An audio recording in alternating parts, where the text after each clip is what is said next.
Good afternoon, everyone. This reminds me so much of school. I was always able to sit in the back because I was tall, and nobody ever wanted to sit in the front. But teachers always made that. My name is Tom Rogers. The little brochure that has who's presenting, everybody in there has a backstory that they were president of this, or director of that, and everything else. And mine only says I'm a trustee of the library. But I'm actually a little bit more than that. My name's Tom Rogers. I grew up in Canandaigua. I was born right across the street in the old Thompson Hospital and spent my early life on Gorham Street. And I remember coming to the Wood Library, probably about 3 or 4, whenever I could climb those stairs to the 3rd floor, to the children's library. And I remember they had taxidermy stuffed birds and everything. It was great. And sometimes I love coming here and watch the kids come running in. And now they go to a subterranean children's library, but with the same joy I remember of coming to here. When I was in high school, I was sure I wanted to be an engineer, so I went to college to be an engineer. And there's something called the Lorentz transformation, which you encounter at second year physics. And it's at that point that all Newtonian physics in the real world goes away, and now you're talking about curved space and all this other thing. And I lost any joy in being an engineer. So I took a January plan on the history of the Spanish Civil War in the 30s and just loved it. I found out that history wasn't just memorizing a whole bunch of explorers like we did when we were in 4th and 5th grade, or battles in the Civil War, that there was so much more to history. And I was really happy to be able to read and present this book, An Unfinished Love Story, the story of the 1960s. It was published last year by Doris Kearns Goodwin, who's a well-known historian, has done much work with Teddy Roosevelt, Franklin Roosevelt, and LBJ, among others.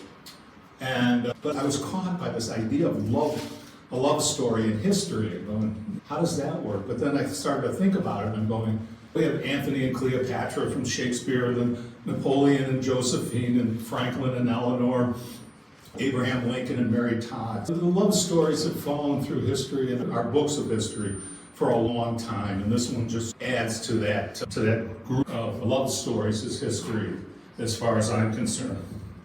She probably wanted to change the title to President of the Creation, because her husband Dick Goodwin was President of the Creation in the 1960s.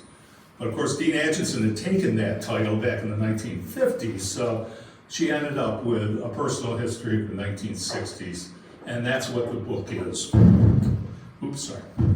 One of the great things about this book was Dick Goodwin served during the 60s, and the Presidential Act of 1978 is the act that said that all records, notes, speech writing and everything is property of the U.S. government. In this case, Mr. Goodwin was able to take home 300 boxes of notes and pictures and all sorts of things. Keep them. He didn't have to give them to the government. The bad thing was they sat in storage for years and years. Dick Goodwin came downstairs on his 81st birthday, and he told his wife, Doris, he said, I am 80 years old today, and the country is 3 Dick Goodwins old.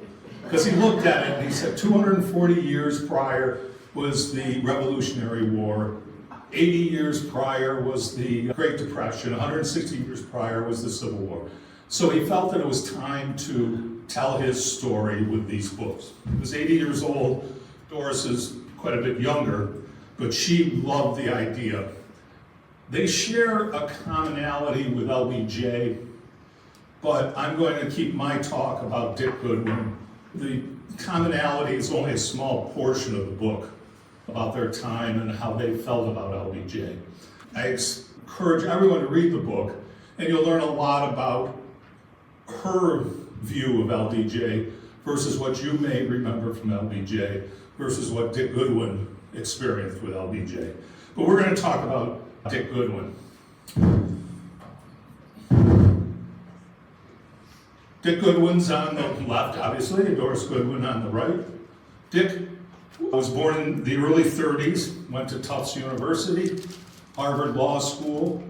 On graduation from Harvard Law School, he felt that he wanted to serve his country and he joined the Army. This is in the 50s. He went to Germany and had quite a bunch of experiences in Germany, working with men and women in Germany, teaching them, and not in a combat form. But when he came back, he went back to Harvard, and he was head of the law review at Harvard. He graduated from there, became the clerk of Frankfurter, who was one of the justices of the Supreme Court, and then went to work with the Congressional Investigation Unit. So he knew all along that he wanted to serve our government. In 1958, March of 58, he meets JFK, and it ends up being a dead end for him. There's just no synergy between them. There's no place for him.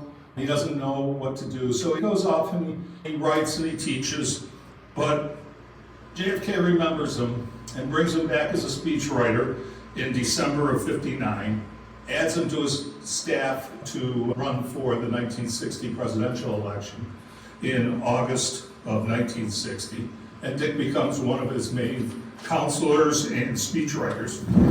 Excuse me. I didn't know if this was going to work or not. You have to switch things over. Can you hear me? Yeah. So he joins the campaign, and the campaign in 1960 is spent on a plane, for the most part, called the Caroline. And it's JFK, Ted Sorensen, and Dick Goodwin traveling across the country. Dick's writing different speeches for JFK and is really of a counsel. JFK tells him he's going to stress civil rights during his campaign and during his presidency if successful, but he also starts to talk about the Peace Corps. And during this impromptu speech at the University of Michigan, he rolls out the idea of Peace Corps and challenges those young students to give time to their country, to serve around the world. So as many of you remember, the election was very close between Nixon and JFK. It was the smallest margin in the 20th century, but he did win. I was 7 years old when JFK was elected. I was 14 when LBJ decided not to run again. I was 18 when they stopped the draft for Vietnam. Plus, my draft number was 212, so I wasn't too worried really prior to that. But JFK wins and Dick joins the White House as special counsel. And in 1961, early in 61, JFK enters the White House and he makes Dick Goodwin his point man on Latin America. Dick Goodwin is a Jewish man from Brookline, Massachusetts, does not speak Spanish. Seems like a very strange position to put him in, but as it turns out, Dick jumps into it and comes up with something called the Alliance for Progress, which was similar to the Marshall Plan in Europe to rebuild Latin America, and it's extremely successful. Nixon had gone to Latin America during his vice presidency, and there were protests and things thrown at his car and everything else. The State Department was concerned about JFK going to Latin America, and it was just the opposite. He was accepted with love throughout all of Latin America, and it was a very successful trip.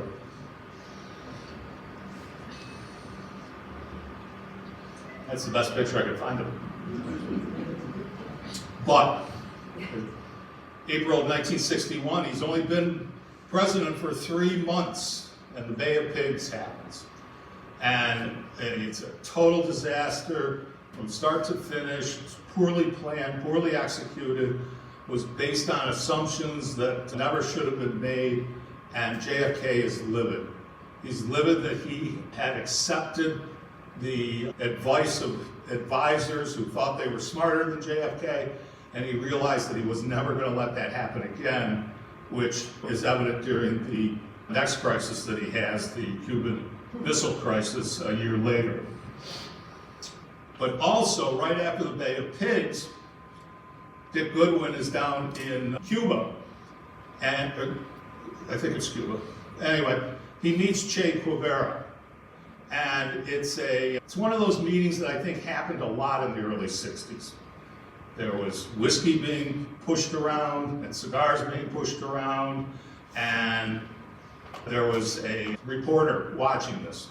So when Goodwin comes back from Latin America, there are all these stories in the paper about how he had met with Che, how he was writing his own foreign policy, and the upshot is Dick Goodwin is exiled to the State Department by JFK. He just has to get rid of him. But once again, Mr. Goodwin is able to make lemonade out of lemons, and he ends up going with Sergeant Shriver to start the Peace Corps, and is very successful in getting that off the ground. 1963 starts, and that's the year of civil rights beginning here in earnest in the United States. There are Birmingham protests, Bull Connor, if some of you remember, in Birmingham, and it's shown on television. This is one of the things that happens in the 60s. It'll happen later, of course, in Vietnam, where these important events are actually happening real time in our living rooms at nighttime. I have a small reading from that. If I can find it. If I can get my glasses out.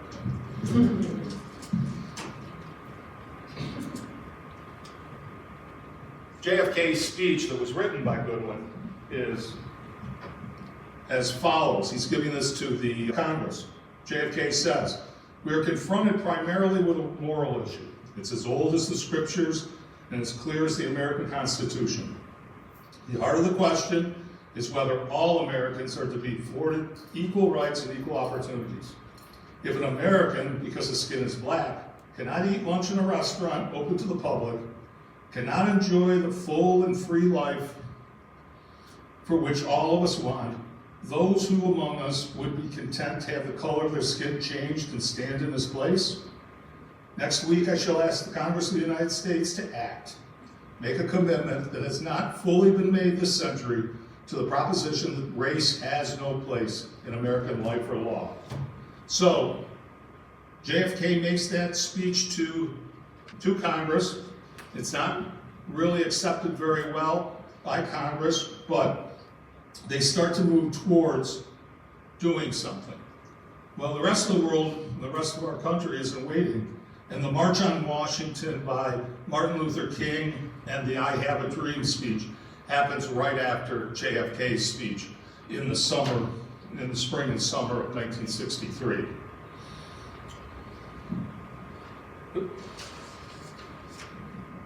But then, as we know, November of 1963 comes about, and JFK is assassinated.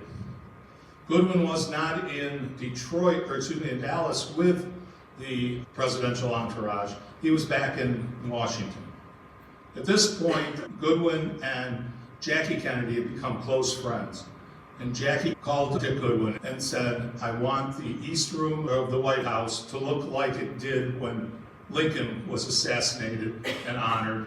And within 24 hours, they were able to recreate the East Room to look like it had when Lincoln had been assassinated.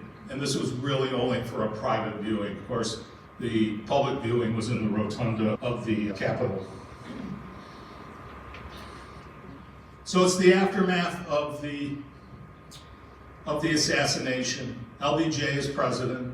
Bobby Kennedy is still Attorney General.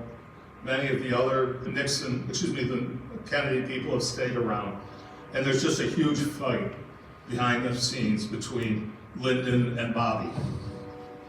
But Lyndon steps up to try to fulfill JFK's dreams and make progress on civil rights. So he makes another speech.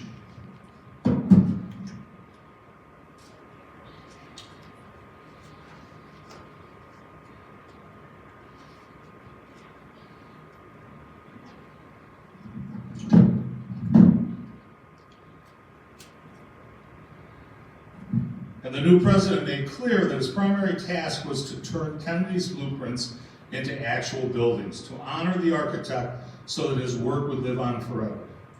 First, Johnson emphasized, no memorial, oration, or eulogy could be more eloquently honor President Kennedy's memory than the earliest possible passage of the Civil Rights Bill for which we fought so long. We've talked long enough in this country about equal rights. We've talked for 100 years or more. It is time now to write the next chapter and to write the books of law. And this was from a Southern senator from Texas who in his time in the Senate had never talked about civil rights, but he was stepping up and working to finish the goals of President Kennedy. He then talks about the Great Society. And once again, Doris Kearns' books on LBJ go into more detail onto the mindset of President Johnson, on this sort of catharsis change between the Southern senator from Texas to someone who is looking out for the poor, the disadvantaged, the minorities in our country. And so he starts to talk about the Great Society.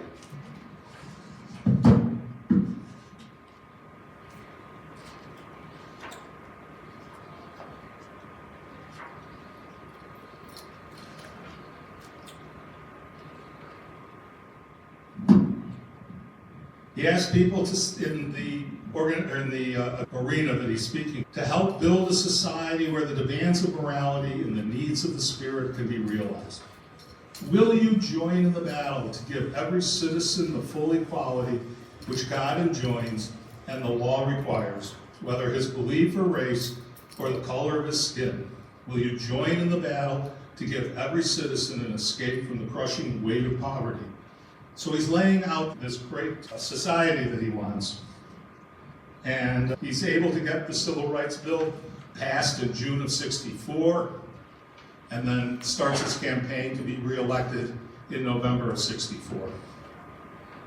1964 election against Barry Goldwater is a huge landslide, but not only for the presidency, for both the House and the Senate. 68% of the House and 68% of the Senate that has sat in January of 1965 are Democrat. So he has the mandate to get the Great Society through Congress and make it into law.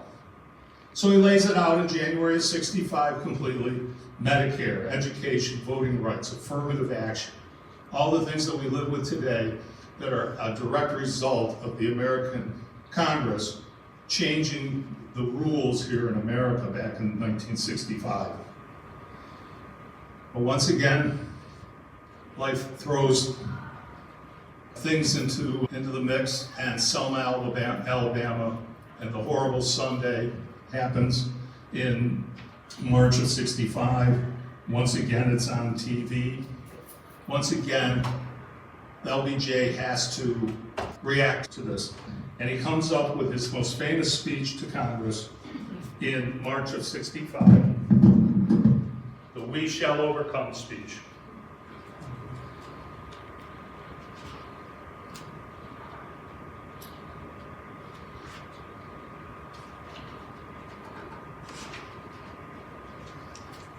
Once again, towards Congress,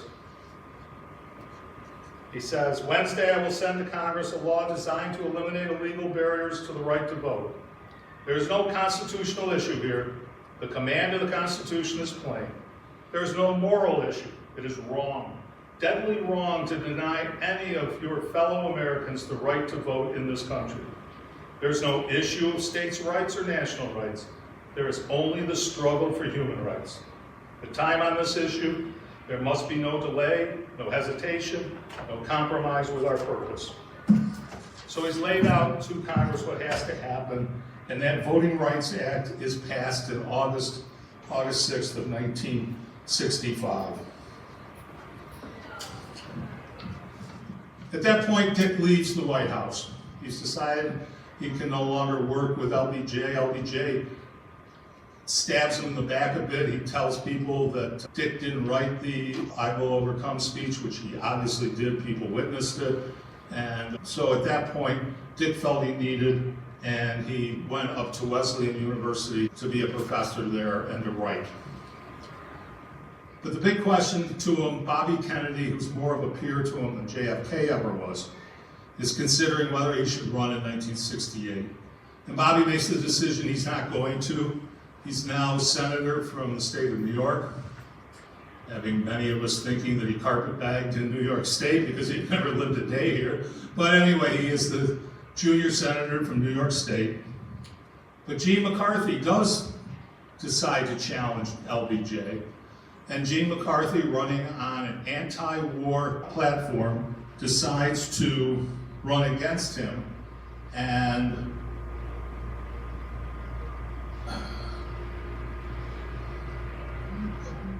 McCarthy ends up beating LBJ in New Hampshire, in the New Hampshire primary. So Dick looks at that and he says, this man has the ability to be president, and he has the ethics that I want to be part of. And Dick goes and joins the McCarthy campaign and starts to work for him. McCarthy is running on an anti-war platform. At this point, 1968, we have 425,000 men and women in Vietnam. The news every night is showing death counts of over 1,000 men dying during the war. The cost is huge, both in dollars and in manpower, and the country is turned on LBJ. So McCarthy starts to get some real traction behind him, and Bobby Kennedy sees this and sees that it's possible to unseat LBJ. So on March 16th, Bobby Kennedy decides to start his campaign for presidency. And Dick Goodwin goes to Gene McCarthy and says, I have to leave. Bobby's my friend. Bobby's always been the person that I wanted to support. So he goes and joins the campaign. In reading through this book, there's this period that I guess I certainly didn't remember, because this is 1968, I'm 14. But on March 31st, LBJ has that famous broadcast from the Oval Office where he announces at the end that he is not running for president and will not accept the nomination of his party. So this opens up everything. Now it's a wide open race once again. But 5 days later, Martin Luther King Jr. is assassinated in Memphis. So the country is torn once again. The Watts riots are happening. It's an absolute disaster here in America. And less than 2 months later, Bobby Kennedy is assassinated in California. McCarthy doesn't win, obviously. Hubert Humphrey gets the nomination in Chicago and loses to Richard Nixon. So Richard Nixon becomes our president wins the 68, becomes president in 1969. And at that point, Dick Goodwin is no longer in power with the Democrats as he had been all through the 60s up until this point. So Doris talks about, at this point, when in the writing of the book, her husband, Dick Goodwin, is very ill. It's obvious that he's not going to be able to see the end of the writing of this book. And Doris becomes cognizant of that fact and writes about her husband, who she loved so much. Throughout the 60s, Dick had participated in an inordinate number of pivotal, defining moments in the decade. He was there with JFK on the Caroline, a member of the small team that traveled with the candidate through the 1960 presidential campaign. He was in the room to help JFK for his first debate with Nixon. He was in the White House in the middle of the night when the president's coffin returned from Dallas. He was at Lyndon Johnson's side during the summit of his historic achievements with the Great Society and civil rights. He was in New Hampshire with Eugene McCarthy's crusade and with Robert Kennedy when he died in a Los Angeles hospital.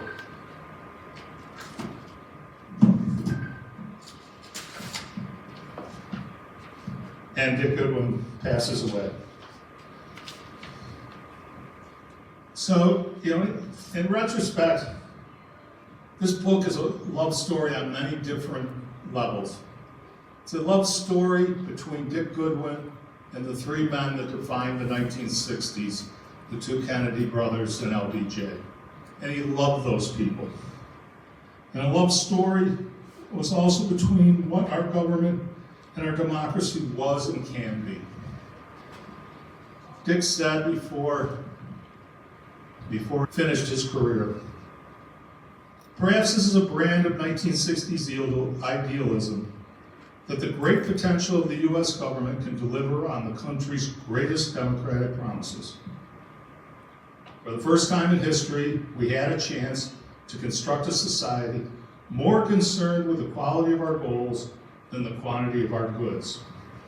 It was an opportunity that he and Americans took throughout the 60s to change the way our world is going, and to meet men and women so much of a part of our government and how our democracy will unfold. It's a book that I love to read. I've read it because of this a couple times now and everything, but just that joy of men and women who do serve the government like this. And I don't know that we really give them the credit that they deserve. And they sometimes are working. I doubt there were many people who knew Dick Goodwin back in the 60s. And yet, as I said in that one paragraph, he was there at the creation. He was there at the creation of so many parts of the 1960s. And I left out so much. There's humor in the book, there's stories in the book, and then as I say, of course, there's a long portion on their personal feelings about LBJ, because they both worked at different times and in different capacities with Lyndon. But it was that pivotal point in between what happened early on in America in the early 60s, late 50s, and what happens, of course, in the late 60s, early 70s, with the breakdown of our democracy and our government. So that was my read of this book. I enjoyed it very much. I certainly recommend it. Doris Kearns has written many other books that are very good on historic figures. They're certainly presidents, so they're more known to all of us. But I'd recommend this, and I'd recommend any others. And I'd be happy to try to answer any questions about the book. Listen to experiences about the 1960s, and enjoy cookies and coffee too. So, thank you for listening.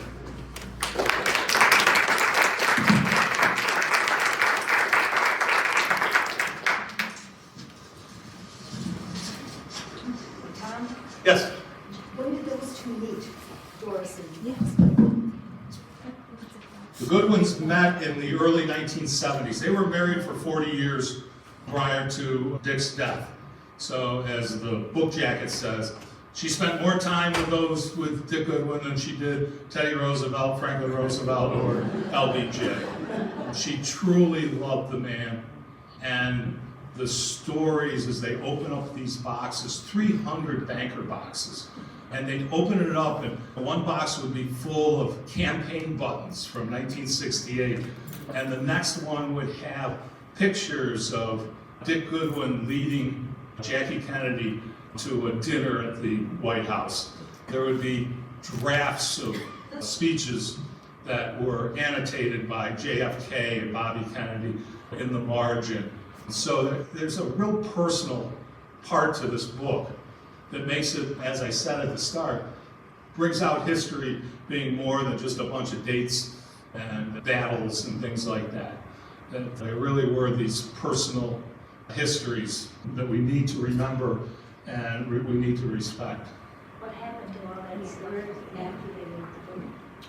After all that, all the boxes were turned over to the, I'm sure Doris kept some things out, but at this point, she was spending a lot of money storing 300 banker boxes somewhere, and she donated it to the United States Archives. And so now historians, if they so choose, can all get their hands on it and everything. So.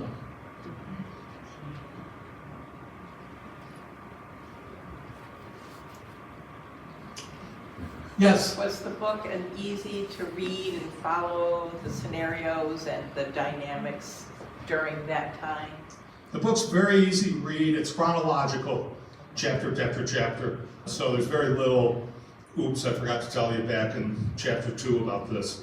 So I found it a very easy read. My reading, I was telling Rachel, I usually will read a history book and then a conventional new history book, or excuse me, fiction book that's come out. And then I typically go to more of a trashy mystery type thing. And then back to history. And I often get, I was telling Trixie, I often get a mistake. My current book is a book called Crucible. I can't remember why. I think I was watching something on television and I realized I didn't know a lot about the Russian Revolution, 1913 to 1925. So I Googled, found a book, ordered it up, came in, picked it up, and it's 755 pages with another 90 pages of footnotes and everything else. I go, oh gosh. So I'm working my way through that, but it's very interesting because that book, instead of being written as a traditional history book of this happened, it's written from the point of view of about 15 people at that time. And there are these little vignettes about what Sigmund Freud was doing at that time, what, of course, Lenin and Trotsky were doing at that time. And it bounces back and forth and everything, which is an interesting read. The problem that I have is I have to keep resetting my brain because, okay, now we're in Vienna with Sigmund Freud as opposed to being with the White Army in Ukraine and everything else. And I will be very glad to put that one down. And I think I'll skip a fiction book and go right to one of those trashy mystery books that I enjoy. But this one is very readable, I think. It's 356 pages or something, with another 40 pages of footnotes if anybody wants to read footnotes type thing. So I recommend it. What's that? Do I have pictures? Yes. Or photographs. There are photographs, yes. About 20 pages of photographs. I don't know how to get them in to this sort of stuff. So I got these off the internet, so there's probably a copyright law somewhere that I've broken, but please don't tell me. Please don't tell me. Yes, there are pictures. Thank you. Oh, yes. I read the book because a friend had recommended it, and then I saw it on the list, and I thought, oh yeah, when you can, it's fun to read the book before the review. But the thing that I learned, I lived through that whole time period, and you certainly get a different perspective on what was going on. But I never realized that almost all of these important speeches that we associate with these presidents, they were all written by this Dick Goodwin. The presidents then went and edited them or said, I don't want to say that right now, or I want more emphasis on something else. But silly me, I thought Kennedy wrote his own speech, or Johnson wrote his own speeches. I didn't realize. But the book also goes into the fact the speechwriters don't write in a vacuum. No. They spend a lot of time with the president and the candidates, getting their feel for what they want to stress, what their ideas are. They write speeches for particular occasions. But the one that brought me up short was the one that he wrote for Kennedy when he went to, was it South America or South Africa, where he does this whole thing about poverty and whatever, and then at the end, people are ready to stone him because they think he's talking about their country, and at the end he says, of course I'm talking about the United States. That was a stroke of genius. This was Bobby Kennedy going to South Africa. Yeah. And the opening paragraphs talk about something that sounds just like apartheid, sounds just the subjugation of the Aborigine peoples of South Africa, and then As you say, the last sentence is, and of course I'm talking about America. But that was Goodwin, that wasn't Kennedy. Right, I mean, he was the brains. Yeah. he was. And as I say, just a remarkably intelligent man, hardworking, that I never knew about. You know, the only thing I knew was that Doris Kearns put a Goodwin at the end of her title, you know, and why, I just, you know, and everything. I think, you know, And they had 3 sons, am I right? two, none of their children are mentioned. He was married early, his first Right, wife yeah, was, that was- so she raised all the Yeah. kids. Right. Yeah, I don't remember any part of the book mentioning children or anything. There is some mentioning about a first wife now that you bring it on, but it's just almost in passing as to Right. why their courtship, Doris' courtship. Because Doris, I think, was 18 years younger, something like that. You know, Quite a stretch. quite a stretch. She was an intern at LBJ's White House, having just finished. And they certainly had different opinions of LBJ. Yes, they did. That part of the book was good too. Yes, they did. So many of the anecdotes of LBJ, of course, you know, that commanding presence of a man 6'5", putting his nose 2 inches from a congressman's face and saying, "Charlie, you're gonna vote for the civil rights you got." And other ones where he would take Dick Goodwin and Ted Sorensen down to the swimming pool in the White House, and they would swim naked, and JFK would be paddling along talking about the Great Society and what he wanted to be done and everything. You know, he was president of creation, but he was also president of a lot of strange things and everything. But it was a different time. Just as an anecdote, I grew up here in Canandaigua, and at that time, in 1968, when I was in 8th grade, we swam nude in the school gym during gym class, or the school swimming pool during gym class. Just the boys could do that. Just the boys, yes. It was not co-ed. It was just the boys. So the girls said that they got it worse because they had to use these ugly, awful cotton one-piece and share them. Yes. I tell people that in other parts of the world, and they don't believe me, but.